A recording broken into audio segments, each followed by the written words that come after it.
We are not here to get a weather. We are here to formulate policy. He cannot formulate policy in the Foreign Office. We know where Pakistan's foreign policy is formulated.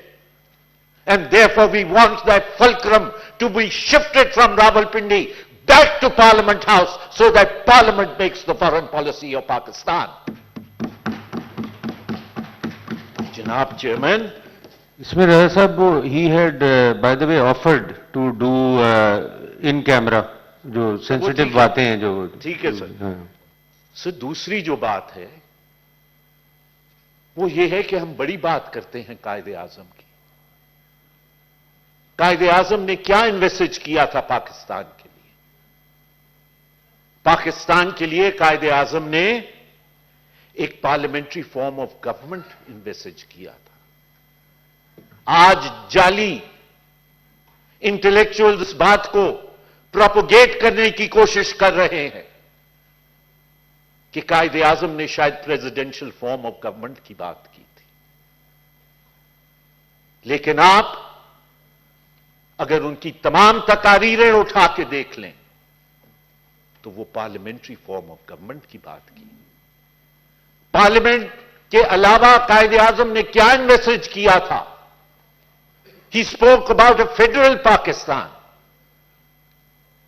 आप कायदे आजम के तमाम points 14 points उठा के देख लें, उन 14 में से 4 नुकात फेडरलिज्म और प्रोविंशियल ऑटोनॉमी पे डील करते हैं। और सबसे पहला नुक्ता जो कायदे आजम का 14 पॉइंट्स का है वो ये कहता है कि रेजिड्यूरी पावर्स जो हैं वो रेस्ट करेंगी सूबों के अंदर।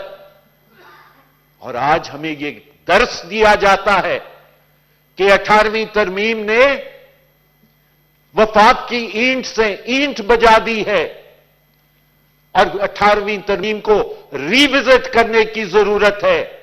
तो जनाब 1928 की जो नेहरू रिपोर्ट थी, नेहरू रिपोर्ट के अंदर यह कहा गया था कि रेजिड्यूरी पावर्स जो हैं वो सेंटर के पास होंगे।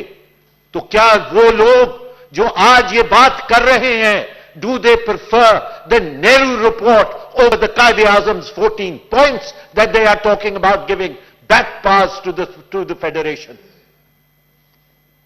जनाब चेयरमैन,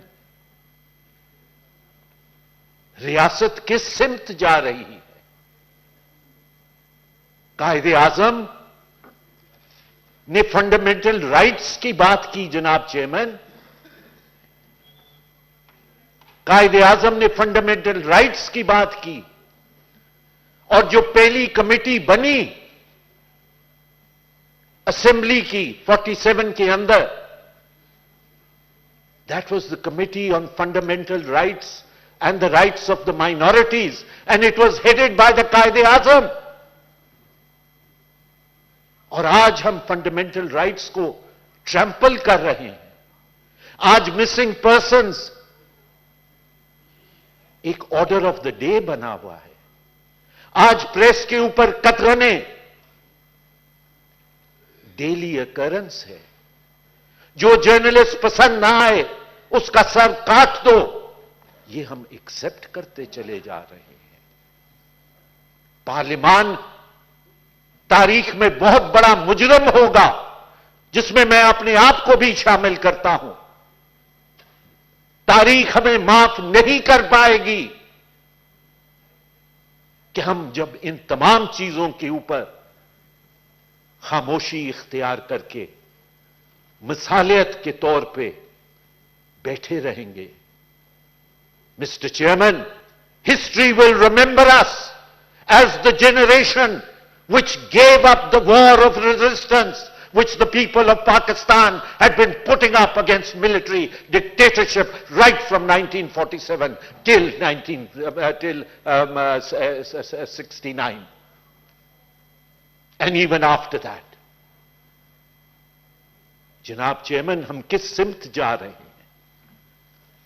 फंडामेंटल राइट्स को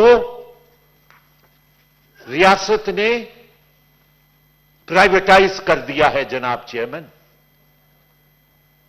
Fundamental rights have been privatized by the state. And when I say that, Mr. Chairman, it is the right, fundamental right of the citizen to seek protection of his life and property. लेकिन आज रियासती शहरी को अपने personal security guards रखने पड़ते हैं ताकि वो अपनी प्रॉपर्टी और लाइफ की वो कर ले हिफाजत. It is the right of a citizen, Mr. Chairman, to have electricity. But today a citizen is forced to buy generators so that he can get electricity. It is the right of a citizen, Mr. Chairman, under Article 225A for free education of his children. But today he has to revert to private public schools. हमने fundamental rights को privatise कर दिया. हमने article 10 के तहत free trial को, judicial process को circumvent कर दिया. जनाब चेयरमैन, आज कानून एक है लेकिन उसके इतलाक 4 हैं. अगर मैं रूलिंग एलीट और रियासत का हिस्सा हूं तो कानून का इतलाक मेरे पे एक तरह होगा. आप देख लें, आर्टिकल 6 मुशर्रफ, रियासत उसको कोर्ट नहीं ले जा सकी. बहाना करके बाहर, रियासत उसको वापस नहीं ला सकी. अब अकबर बुख्ती के मर्डर में एक दिन पेश नहीं हुआ लेकिन कोर्ट ने ऑनरेबली एक्विट कर दिया. दूसरा कि अगर आप सिविलियन हैं और रियासत का हिस्सा है, if you are a civilian and a lackey of the state, तो कानून का इतलाक आप पे एक और तरीके से होगा. तीसरा, जनाब chairman, that if you are rich and powerful, then the application of the law will be in accordance to that.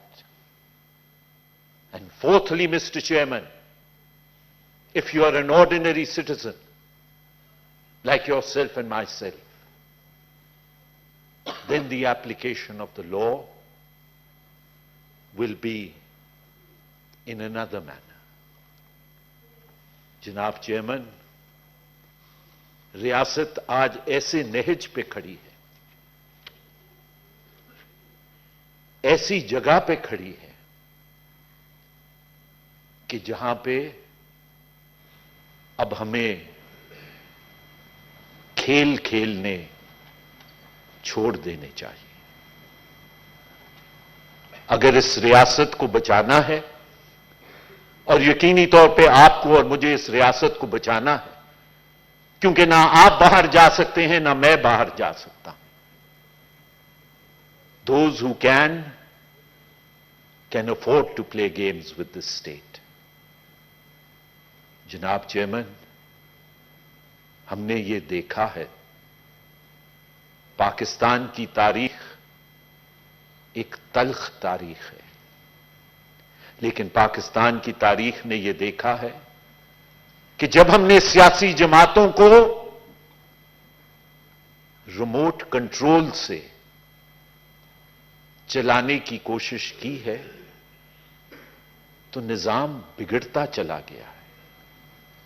हमने ये देखा है कि जब सियासी जमातों को जबरी तौर पे तोड़ने की कोशिश की गई है और फॉरवर्ड ब्लॉक्स बनाने की कोशिश की गई है, तो वो तजर्बा सख्त तजर्बा रहा है।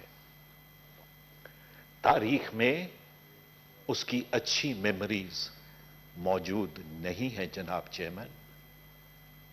लिहाजा हमें आज के इस दौर में उससे इज्तनाब करना चाहिए।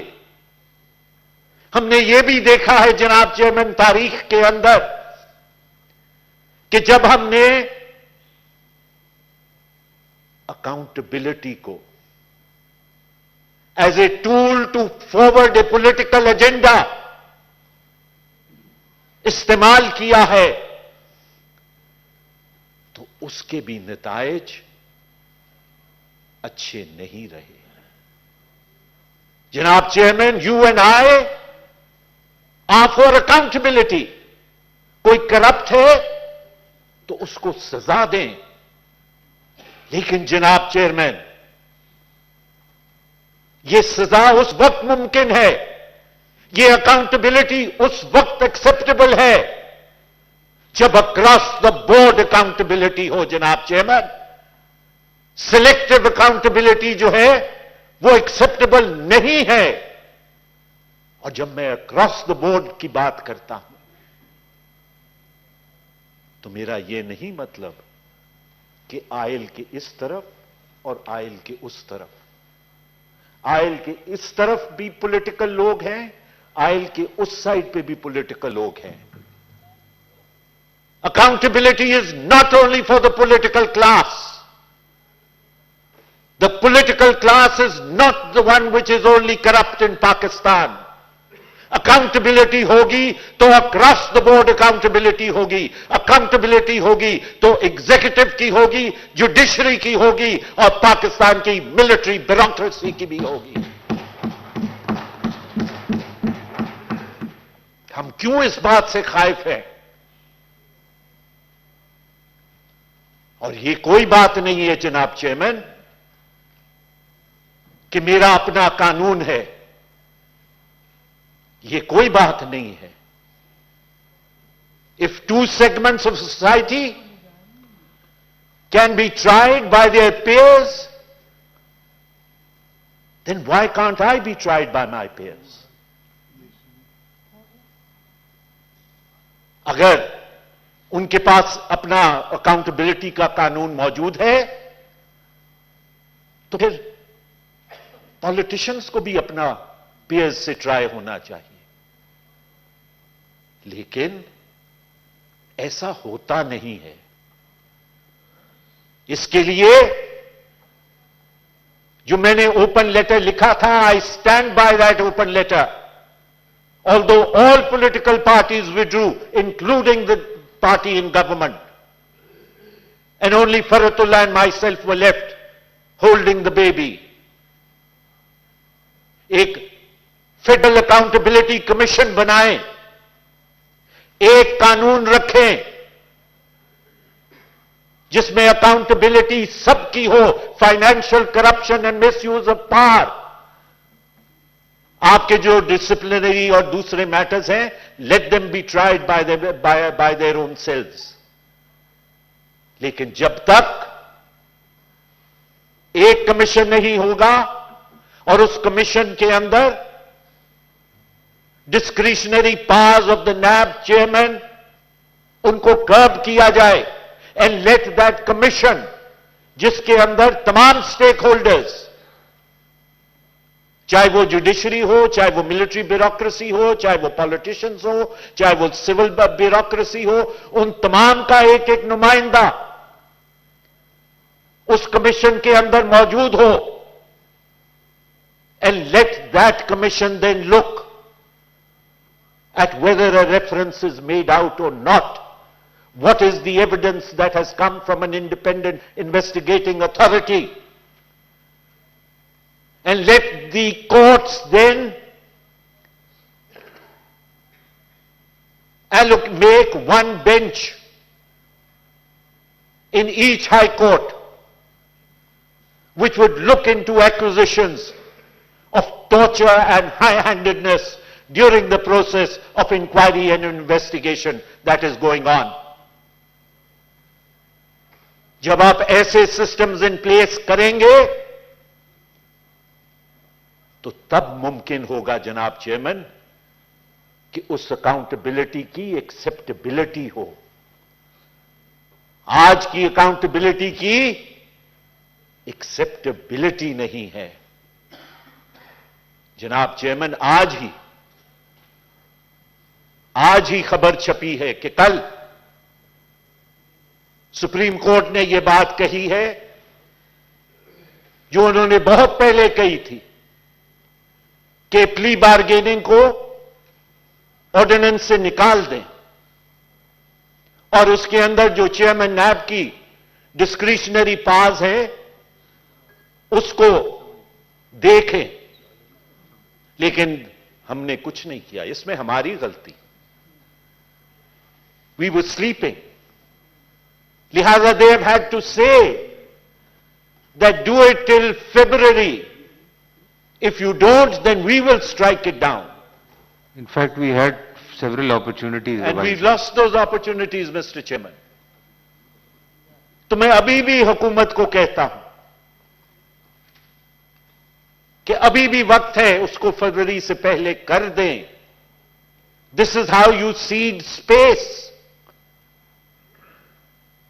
अगर उन्होंने स्ट्राइक डाउन कर दिया, हम फिर कहते रहेंगे कि जी देखें कानून बना था, उसको स्ट्राइक डाउन कर दिया। जनाब चेयरमैन,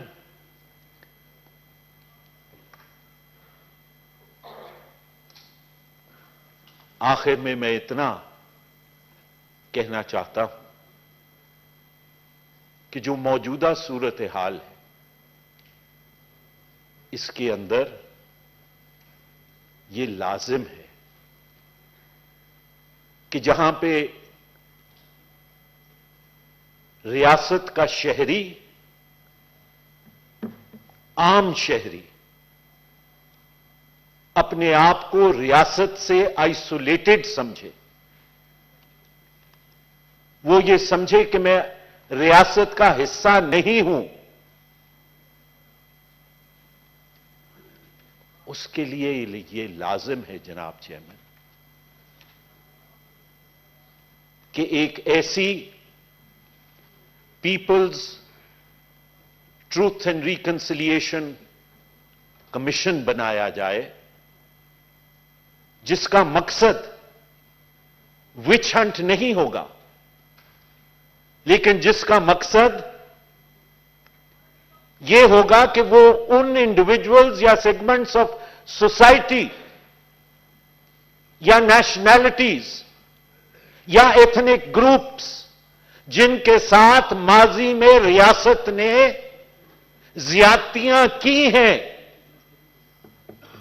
उन ज्यादतियों को आइडेंटिफाई करें, उन ज्यादतियों को आइडेंटिफाई करें और फिर उसका मुदावा, शायद कहते हैं सॉल्यूशन, मुदावा, उसका मुदावा जो है वो रियासत करे। हम ये नहीं कहते कि किसी को कटहरे में लाके खड़े करें, लेकिन it is essential mister chairman to heal the wounds of society that this exercise takes place.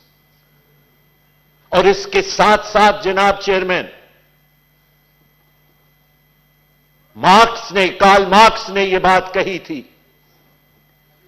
कि रियासत और सोसाइटी को आप सिर्फ ऊपर से नहीं दुरुस्त कर सकते, उसको ऊपर से भी और नीचे से भी जब मूवमेंट शुरू हो तो आप माशरे को सही सिमत में डाल सकते हैं। और नीचे से मूवमेंट शुरू करने के लिए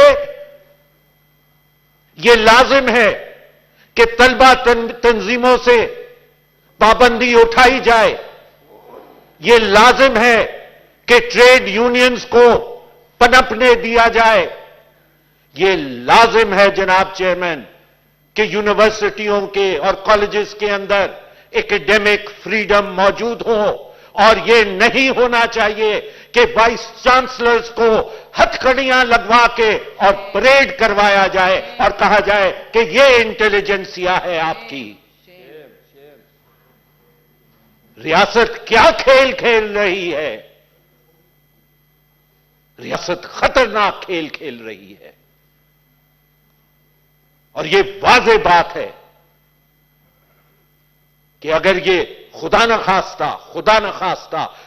खास्ता अगर इस रियासत को कुछ हुआ तो फिर हम में से कोई भी नहीं बचेगा।